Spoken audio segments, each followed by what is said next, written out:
Dandelion came down the steps of the inn carefully, carrying 2 tankards dripping with froth. Cursing under his breath, he squeezed through a group of curious children and crossed the yard at a diagonal, avoiding the cowpaths. A number of villagers had already gathered around the table in the courtyard where the Witcher was talking to the alderman. The poet set the tankards down and found a seat. He realized straight away the conversation hadn't advanced a jot during his short absence. "I'm a Witcher, sir," Geralt repeated for the umpteenth time, wiping beer froth from his lips. "I don't sell anything. I don't go around enlisting men for the army, and I don't know how to treat glanders. I'm a Witcher." "It's a profession," explained Dandelion yet again. "A Witcher, do you understand? He kills striggers and spectres. He exterminates all sorts of vermin, professionally, for money. Do you get it, Alderman?" Aha! The alderman's brow, deeply furrowed in thought, grew smoother. "A Witcher? You should have said so right away." "Exactly," agreed Geralt. "So now I'll ask you, is there any work to be found around here for me?" The alderman quite visibly started to think again. Work?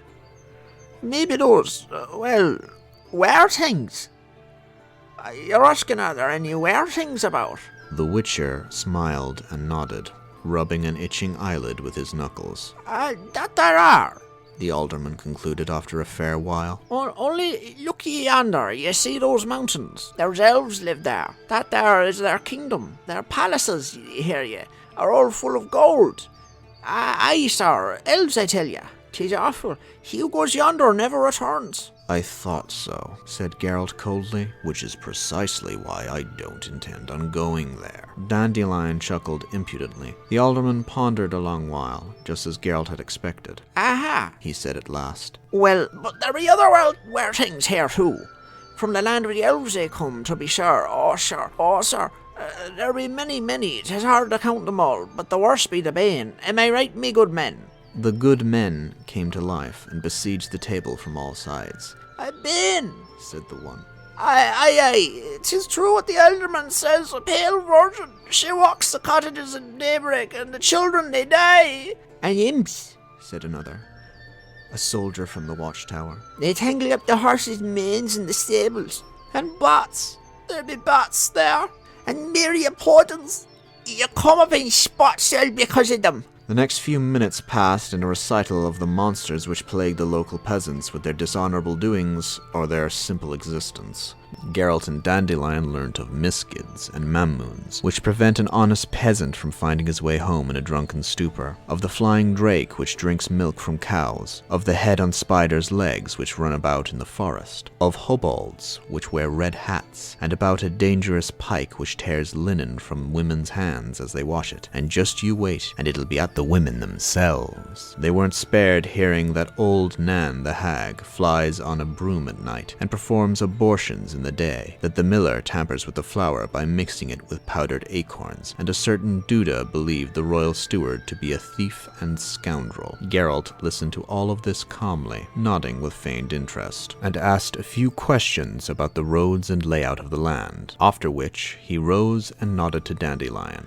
"Well, take care, my good people," he said. "I'll be back soon, and we'll see what can be done." They rode away in silence alongside the cottages and fences, accompanied by yapping dogs and screaming children. "Geralt," said Dandelion, standing up in the stirrups to pick a fine apple from a branch which stretched over the orchard fence, "all the way you've been complaining about it being harder and harder to find work. Yet from what I just heard, it looks as if you could work here without break until winter. You'd make a penny or two, and we'd have some beautiful subjects for my ballads. So explain why we're riding on." "I wouldn't make a penny, Dandelion." Why?" "Because there wasn't a word of truth in what they said." "I beg your pardon?" "None of the creatures they mentioned exist." "You're joking!" Dandelion spat out a pip and threw the apple core at a patched mongrel. "No, it's impossible. I was watching them carefully, and I know people. They weren't lying." "No," the Witcher agreed. "They weren't lying. They firmly believed it all, which doesn't change the facts." The poet was silent for a while. "None of those monsters. None. It can't be. Something of what they listed must be here. At least one. Admit it." All right, I admit it. One does exist for sure. Ha! What? A bat.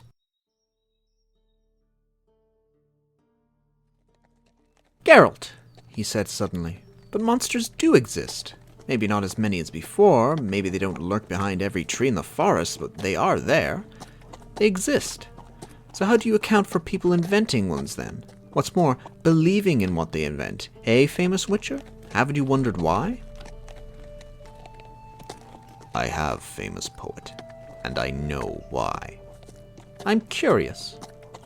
People, Geralt turned his head, like to invent monsters and monstrosities.